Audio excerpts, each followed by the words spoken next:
Ladies and gentlemen, there is a voice inside of you that you've been ignoring. A gentle whisper that calls to you in the quiet moments when the noise of the world finally settles.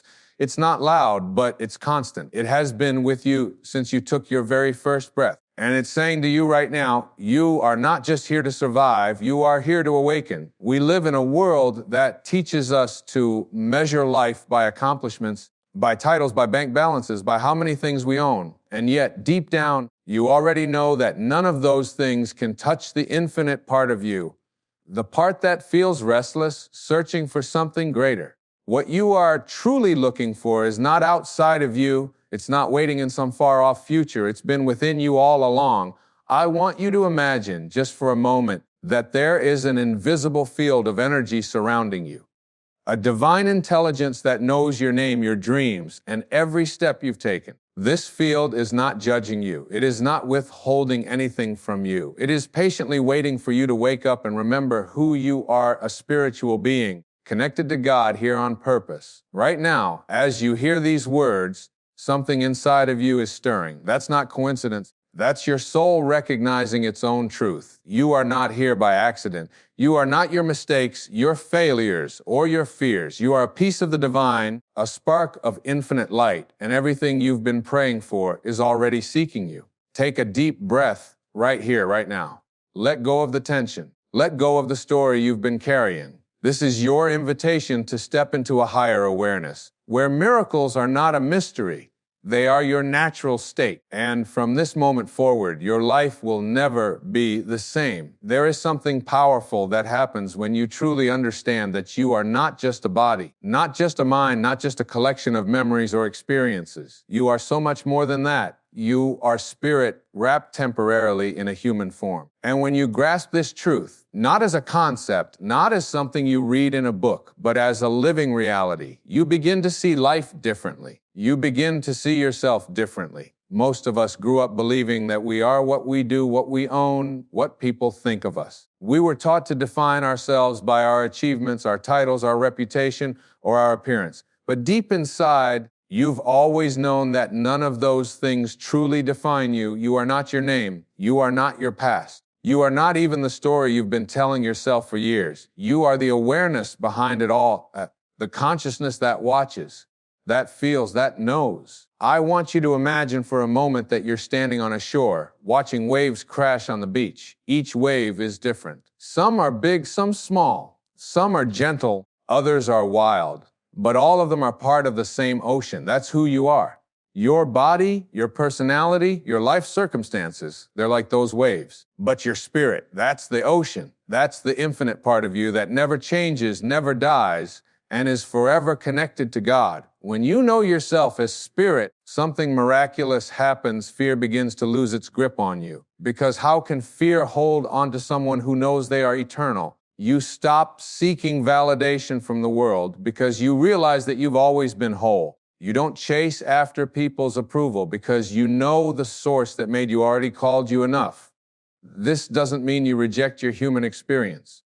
No, it means you finally embrace it fully. You begin to see your body not as who you are, but as a sacred vehicle carrying your soul through this journey. You start to treat it with more love, more kindness, because it's housing something divine. You stop being so harsh on yourself because you realize you are not a mistake. You are a miracle wearing skin and bones. Many people spend their whole lives searching outside themselves for peace. They try to buy it, earn it, chase it, but they never find it because peace doesn't live out there. It lives inside of you. It is who you are.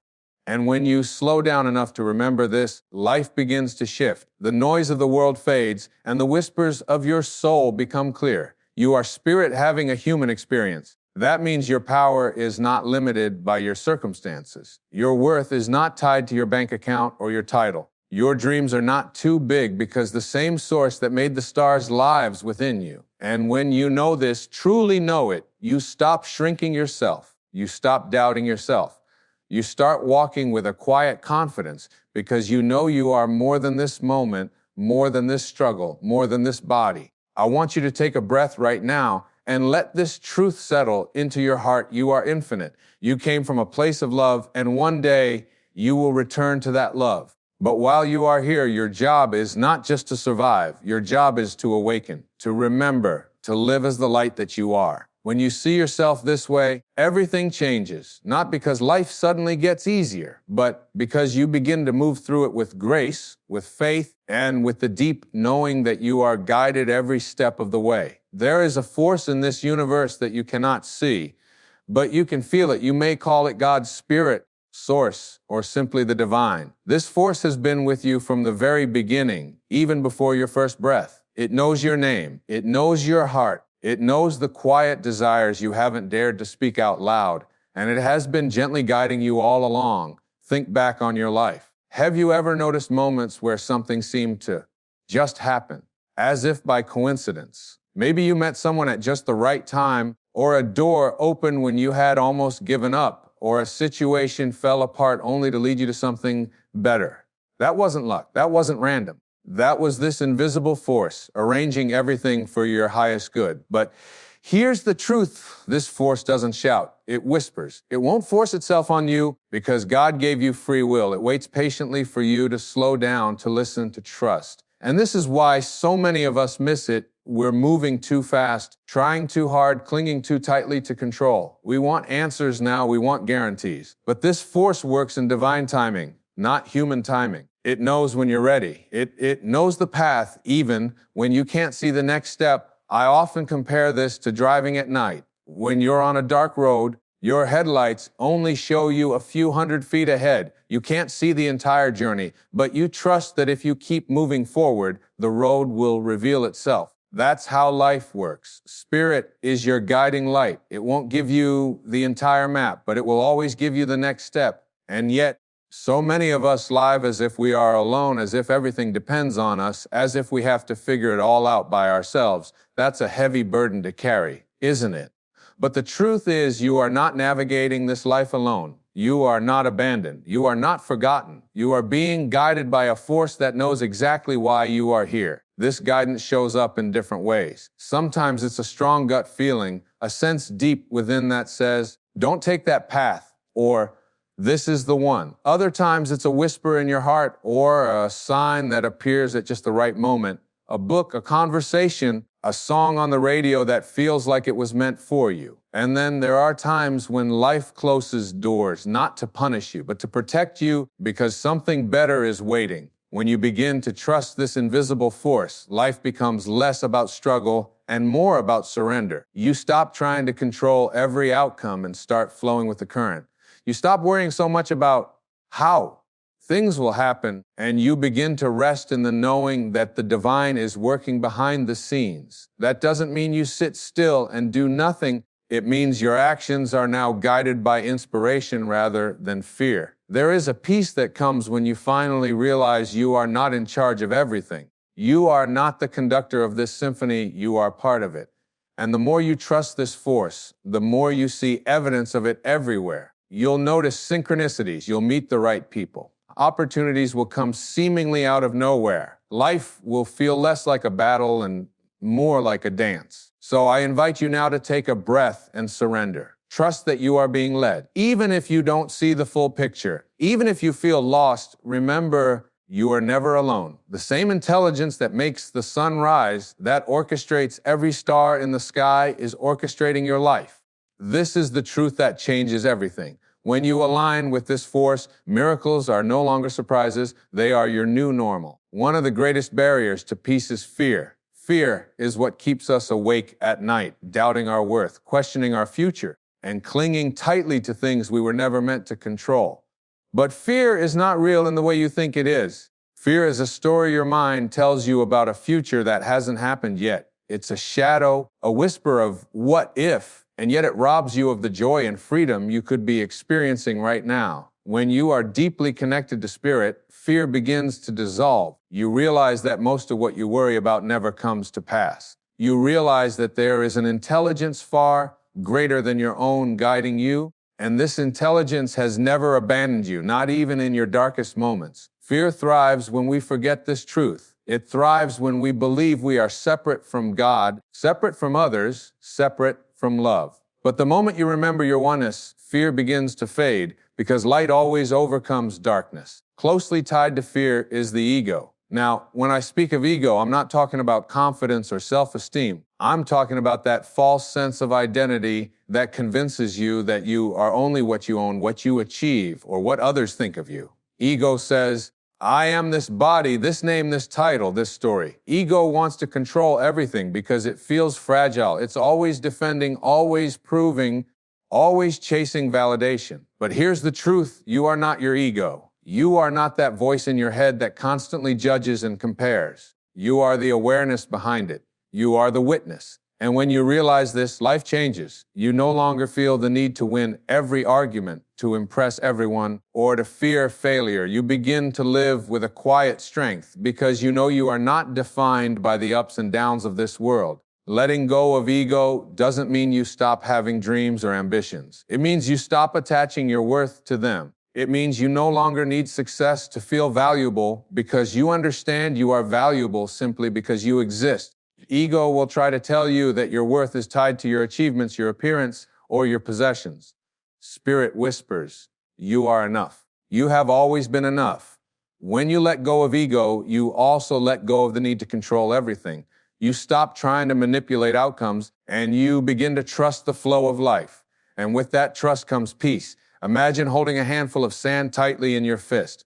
The tighter you squeeze, the more it slips through your fingers. But when you open your hand, when you relax, the sand rests gently in your palm. That is how life works. The more you cling, the more you lose. The more you trust, the more life flows. Fear and ego feed each other. Fear tells you that you are not safe, not enough, not loved. Ego tries to cover that fear with achievements, with approval, with control. But both are illusions. You are safe because you are eternal. You are enough because you are divine. You are loved because you are love itself. Take a moment now and picture yourself placing all your fears and all your ego-driven worries into the hands of God. Feel the relief of no longer needing to figure it all out. Feel the peace that comes with surrender. This is not weakness, this is freedom. And when you live in this space free from fear, free from ego, you become unstoppable because you are finally aligned with the truth of who you are. There is a rhythm to life. You can feel it when you stand by the ocean and watch the waves roll in and out,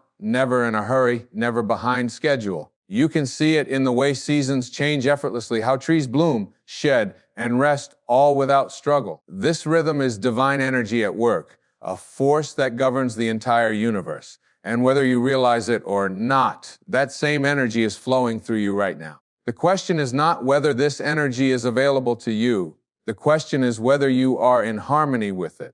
Most people live out of sync with this flow because they are busy forcing life to happen. They are anxious, overthinking, and constantly fighting reality. But divine energy cannot be manipulated. It can only be aligned with. It's like sailing a boat. You don't control the wind. You adjust your sails. The energy is already here. Your role is to shift yourself so that you can move with it. Living in harmony with divine energy starts with awareness. It means slowing down enough to notice the signs around you, to listen to the whispers within you. Spirit is always speaking, but its language is subtle. It shows up in nudges, in synchronicities, in the quiet knowing that says, this is the way. And when you are rushing through life, trying to make everything happen in your own strength, you miss these signs. Harmony begins the moment you choose stillness. Stillness is not laziness, it is power. It is stepping out of the noise of the world so you can reconnect with the source that created you. Spend a few minutes every morning in silence, breathing deeply, acknowledging that this day is a gift and asking Spirit to guide you. That one simple practice can change everything because it sets the tone for your entire day. It reminds you that you are not separate from God, that His energy flows through your breath, your thoughts, and your actions. Another part of harmony is gratitude. Gratitude aligns you with abundance because it shifts your focus from what's missing to what's already here. When you start your day saying, thank you, even before you see results, you're sending a clear message to the universe, I trust you. I know you are working. That trust creates a frequency, and life mirrors it back to you with blessings you didn't even see coming. Living in harmony also means letting go of resistance. Resistance shows up as complaints, negativity, and constant judgment. Every time you resist you block the flow of spirit in your life. That doesn't mean you ignore problems or avoid challenges. It means you face them with faith instead of fear. You say, this situation is not here to harm me, it's here to teach me. That shift in perspective transforms everything. When you align with divine energy, you notice how life starts working with you instead of against you. People appear at the right time. Opportunities come seemingly out of nowhere. The right words flow out of your mouth in conversations. That's not luck, that's alignment. You become a channel for spirit, and things that used to feel heavy start to feel lighter because you're no longer carrying them alone. This way of living is available to anyone who chooses it. It's not reserved for spiritual teachers or monks. It's for mothers raising children, for entrepreneurs running businesses, for students trying to find their path. No matter where you are, you can choose to live in harmony. It starts with stillness, trust, gratitude, and letting go of control. The more you practice this, the more you feel a deep peace that nothing in this world can shake because you're anchored to something eternal. So today I invite you to adjust your sails. Stop fighting the wind and learn to move with it. Spirit is already guiding you, already opening doors, already orchestrating blessings. When you live in harmony with that energy, your life becomes a reflection of divine love, effortless, peaceful, and full of grace. A miracle is not something extraordinary that happens to special people once in a lifetime. A miracle is the natural order of things. It is the way life is designed to flow when you are aligned with spirit. But the problem is, most people have been conditioned to see miracles as rare, random, and out of their reach. They believe they have to beg, plead, or somehow earn their blessings. And yet the truth is, miracles are your birthright. A miracle is simply a shift in perception from fear to love, from doubt to trust, from separation to oneness. It's the moment you choose faith over worry, gratitude over complaining, forgiveness over bitterness. When you make these choices, you don't have to go looking for miracles. Miracles start looking for you. Think about a flower. The seed is planted in darkness, and yet it never doubts the light. It doesn't stress about how it will grow or when the rain will come. It simply trusts the process, and one day it blooms. That is the same for you. The miracles you're waiting for are already in motion. They are growing underground, unseen, while spirit prepares you to receive them. When the time is right, they will bloom effortlessly. But to live a life of miracles, you must first believe they are possible for you. You have to let go of the story that says you're unlucky or unworthy, or that blessings are for other people but not for you. That is not the truth. The truth is that you are a child of God, deeply loved, infinitely supported, and nothing is too big for spirit to bring into your life. Living in this awareness transforms how you see everything. You begin to find wonder in the simplest things: a sunrise, a stranger's smile, a door that opens unexpectedly. You start noticing how the universe is constantly speaking to you through signs and synchronicities. That's not coincidence. That's evidence of a loving presence orchestrating your life. One way to awaken to miracles daily is to practice expectation. Expect good things to happen to you. Wake up every morning and say, something wonderful is on its way to me today. That single affirmation changes your energy and signals the universe that you are ready to receive. Gratitude amplifies this even further. Thank God for blessings you haven't seen yet, as if they've already arrived. That's the language of faith. And faith is the key that unlocks miracles. But miracles also require action, not frantic, fear-driven action, but inspired action. Spirit will guide you toward opportunities, but you must take the steps. You might feel a nudge to call someone, start a project, or apply for something. Follow those nudges, even if they don't make sense at first. Miracles often come disguised as small decisions that lead to life-changing results. Most importantly, remember that miracles are not just about receiving. They are also about giving. When you choose to be a source of love, kindness, and generosity, you become a vessel for miracles to flow through you. Life is not meant to be hoarded, it's meant to circulate. The more love you give, the more love you receive. The more blessings you share, the more blessings flow back to you. That's the divine law of circulation. So today, I invite you to shift your perspective. Stop waiting for miracles and start living as if they are already here. Look around you. That breath you just took is a miracle. The fact that you woke up this morning is a miracle. You are already surrounded by evidence of God's love. And when you begin to live with this awareness, something incredible happens. Life stops feeling like a struggle, and it becomes a beautiful, unfolding mystery. Miracles are not waiting for a perfect moment. They are waiting for your awareness. And when you choose to see them, when you open your heart, you will realize they were never far away. They were always here. As you hear these words, I want you to know something with all your heart. You are not broken. You are not behind. You are not lost. You are exactly where you are meant to be in this moment. Every detour, every heartbreak, every unanswered prayer has been guiding you here to this point of awakening. And this is not the end of your story. This is the beginning of a new chapter. The truth is, you are a spiritual being having a temporary human experience. You are not your past, your mistakes, or your struggles. You are light. You are love. You are a piece of the divine, the same energy that created galaxies, that keeps the earth spinning, that breathes life into every living thing, is flowing through you right now. And that means there is nothing you cannot create, nothing you cannot heal, and no dream that is too big for you. But to live in this truth, you must let go. Let go of fear, of control, of the idea that you have to do it all on your own. God is already working in your life, even in ways you can't yet see. Trust that every step is ordered. Trust that every delay is protection. Trust that you are being carried. So tonight, when you close your eyes, breathe deeply and whisper to yourself, I am connected. I am guided. I am enough. Feel that truth settle into your spirit. And tomorrow, when you rise, walk in that knowing, speak with confidence, move with grace, expect miracles, because they are already on their way to you. This is your time. This is your awakening. Live it fully. Love deeply. Give generously. And always remember, you don't have to chase what is already yours. All you need to do is align yourself with the truth of who you are, and everything you've been searching for will find you.